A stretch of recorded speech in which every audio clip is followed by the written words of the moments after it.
Welcome back to Wake Up Central. You have probably noticed Arkansas isn't looking so green due to this extreme heat that we've been talking about. Now it is hard to miss all of these brown yards. Ooh, that could be anybody's yard, but even with these hotter temps this week, there are steps you can take to get your lawn, your plants and trees through the summer. All new this morning, we go to the Arkansas experts.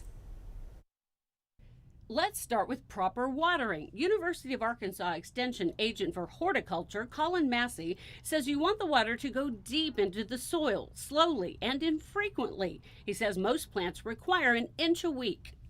That's going to develop a more robust root system that can explore and find water better. We typically want to do that early in the morning to try to avoid so much evaporation. And also, if possible, drip irrigation is going to be a big deal to try to avoid excessive runoff. Massey says to remove weeds that are competing for water and add mulch if you don't already have it. Mulch helps to keep weeds from growing, conserves moisture, and helps plant roots stay cooler. If you're wondering why none of your vegetables are growing, even though you're watering them, you can blame the heat.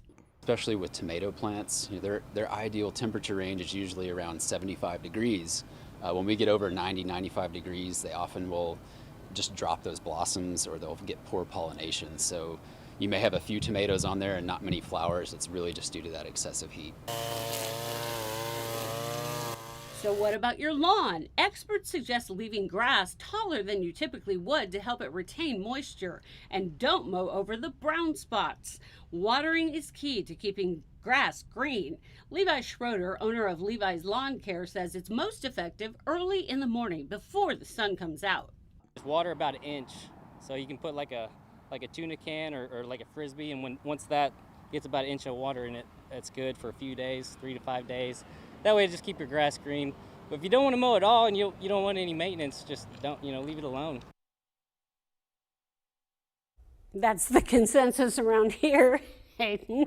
If you do notice wilting or browning, they say don't rip plants or trees out of the ground just yet because they might still be alive. The Extension Office also says it's not a good idea to plant anything new or prune or fertilize right now while we're experiencing this extreme heat.